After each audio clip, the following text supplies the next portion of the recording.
Letting go guys, matuto tayo mag-let go, especially ngayon, bagong taon, 2024 na, yung mga nangyari sa inyo ng nakaraan taon, nakaraan buwan, nakaraan linggo, kahapon, yesterday, 5 minutes ago, it's all in the past, mga kapiksi, and ang natitira na lang sa inyo is memories, no? So, wag nating hayaan na magdusa tayo dahil lang dun sa mga negative circumstances or mga negative experiences natin nung nakaraan. Instead, maging grateful tayo na until now buhay pa tayo, nakasurvive pa tayo, 'di ba?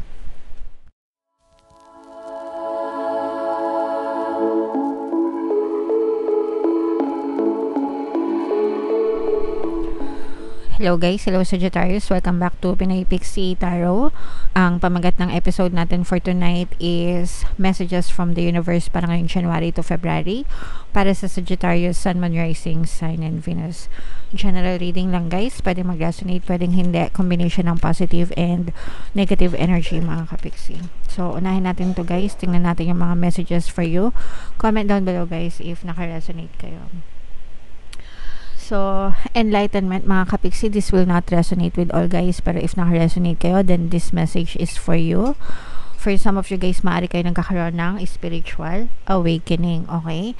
So, wala kayong dapat ikatakot guys because lahat naman tayo ay spiritual beings trapped in a human form mga kapiksi. Mas, yung ibang tao nga lang is mas malakas yung kanilang mga, sabihin natin, spiritual senses or mga spiritual gifts, ganyan, kaysa sa iba, and you may be one of them or maaring na-experience nyo siya right now. Kaya parang feeling nyo merong kakaibang nangyayari sa inyo or out of the usual mga kapiksi. There's nothing to be afraid of. Wala naman kayong kailangang ikatakot. Kung gusto nyo magsaliksik, mag-research as to why things are happening sa inyo, pwede naman. Kung gusto nyo namang deadmahin and kalimutan, pwede rin mga kapiksi. Okay? So, yan yung first message nyo. Another message, Sagittarius. Friendship. Ito yung relationship in general mga kapiksi. Nurture your relationships guys, okay? So hindi lang sa pamilya mga kapiksi, pero magiging maganda yung ating relationship sa lahat ng tao sa paligid natin. So importante talaga guys na yung magandang pakikisama, magandang pakikipagkapwa tao guys, no? Kasi no man is an island and kailangan talaga natin makipagkapwa tao ng maayos, makipagkapwa tao ng parang tao. You know what I mean mga kapiksi, no? Yeah, so dahil at the end of the day guys, tayo rin yung magtutulungan, 'di ba? So importante yan na inaalagaan natin yung relasyon natin, pakikisama natin sa ibang tao mga kapiksi. Archangel Gabriel, dalawang ibig sabihin nito mga kapiksi. Una, this is a message of creativity for some. So kung meron kayong mga creative side guys, yung mga ma-arts, ma-singing, kung may mga talents kayo sa paglikha ng mga drawing, pagguhit, pagkanta, pag-stitch, whatever mga kapiksi, as long as na-express nyo yung inyong creativity, go ahead. And sometimes guys, unang-una, pwede siyang makatulong sa inyo, diba, sa development ng skills nyo. Sometimes nagiging part siya ng healing nyo and nakaka-contribute din siya sa inyong success. And for some of you guys, nagiging inspiration din kayo ng ibang tao. So nakakatulong din kayo sa ibang tao mga kapiksi. Alright? And another message naman ito is good communication guys with other people, no? So plus relationship, di ba? So, maganda yung communication department nyo sa ibang tao, guys. Kaya, express yourself and also dapat willing din kayo na makinig sa ibang tao, mga kapiksi. Hindi lang yung puro kayo. Okay? Alright. Another message for you, Sagittarius. Live life to the fullest, guys. Sabi ko nga, no, isang beses lang tayo mabubuhay sa mundong ito. We're just passers-by dito sa lifetime na to mga kapiksi, and isang beses lang yan. Swerte mo na kung madugtungan yung buhay mo, kung medyo mahaba-haba, diba?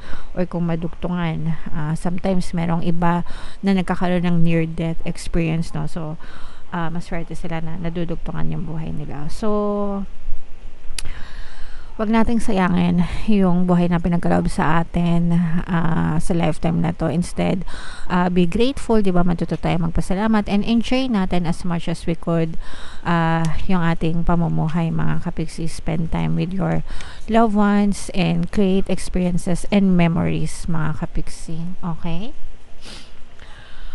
Letting go, guys, matuto tayo mag-let go, especially ngayon, bagong taon, 2024 na, yung mga nangyari sa inyo ng nakaraan taon, nakaraang buwan, nakaraan linggo, kahapon, yesterday, 5 minutes ago, it's all in the past, mga kapiksi, and ang natitira na lang sa inyo is memories, no? So, wag nating hayaan na magdusa tayo dahil lang dun sa mga negative circumstances or mga negative experiences natin nung nakaraan. Instead, maging grateful tayo na until now, buhay pa tayo, nakasurvive pa tayo, di ba? And i-welcome natin yung mga, kasi kapag hindi kayo nagla-let go, guys, parang hindi nyo binibigyan ng space yung mga magagandang pangyayari sa buhay nyo. Okay? Ano na lang, paulit-ulit nyo na lang pinanghahawakan yung mga negative experiences na yun. So, paulit-ulit lang din siyang mapupush out sa reality nyo. So, in the end, kayo lang yung nagsasuffer, mga kapiksi. So, you have to learn to let go. Okay?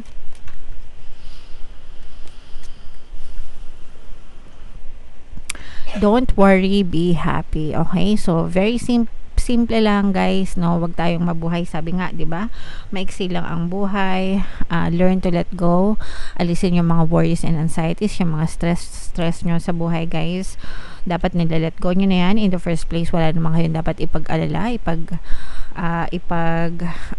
worry sa buhay nyo, kasi hindi naman natin makakontrol yan, no? And lilipas at lilipas din yan, mga kapiksi, no? Magdasal lang tayo, sabayan natin ang sipag at syaga and positibong mental diet, malalampasan natin ang lahat, and just enjoy life, diba? Sabi nga, live life to the fullest, mga kapiksi.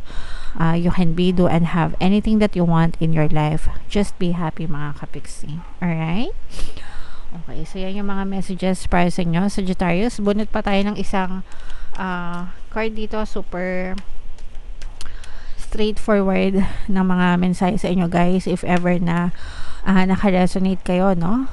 Comment down below, mga kapiksi. So, shuffle ko to, guys. Habang sinushuffle ko to, panoorin nyo muna yung video natin regarding sa ating paano mag-manifest ng abundance video course. Kapiksi, sawa ka na ba sa mga struggles at hirap sa buhay mo? Masipag ka ba at masikap sa buhay ngunit hindi ka pa rin umaasenso? Ilang beses ka na bang nag-attempt magnegosyo at mag-invest pero palagi ka pa rin nalulugi?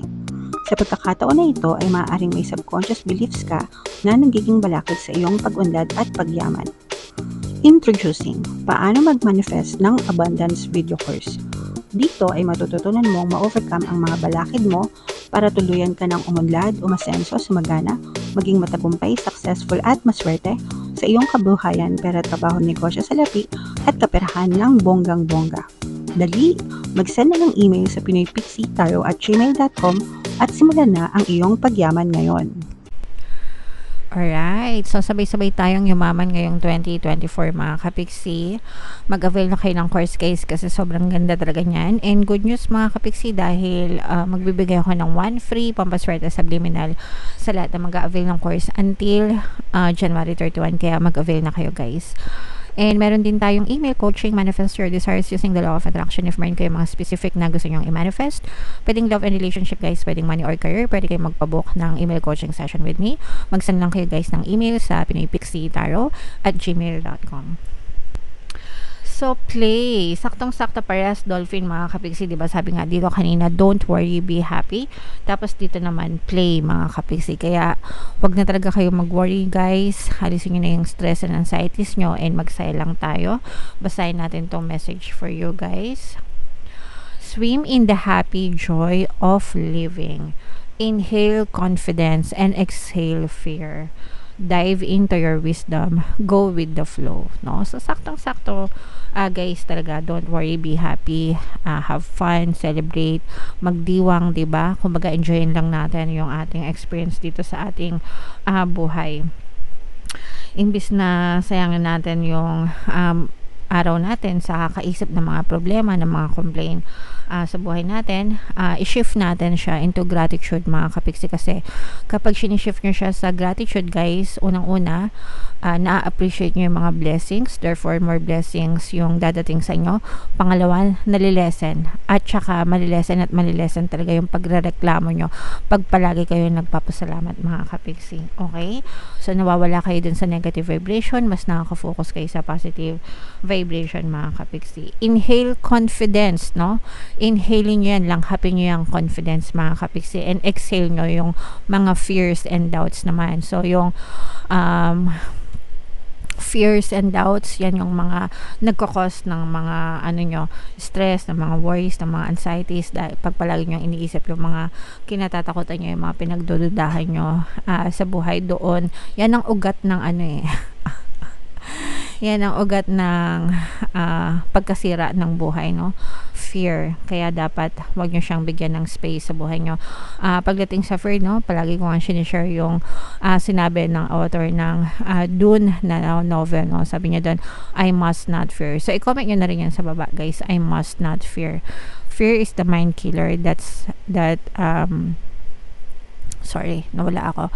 Fear is a little that brings obliteration. So yung fear, kamatayan ng mga pangarap nyo sa buhay. Okay? So yeah, wag nyo sirain ang buhay nyo dahil lang sa mga takot nyo, and dive into your wisdom and go with the flow. So be confident guys, believe in yourself, you can do and have anything that you want. Kung may mga problema man kayo ngayon, malalampasan nyo yan. Have fun, celebrate mga kapiksi, wag sayangan yung panahon sa karereklamo, instead maging grateful lang palagi. Okay, so yan ang mga messages para sa inyo Sagittarius. Comment down below, no, if naka-resonate kayo. Ito yung ating mga pampaswerte subliminal guys. Pakinggan nyo na, marami ng success stories yan, and ito naman yung ating success stories ng paano mag-manifest ng abundance video course.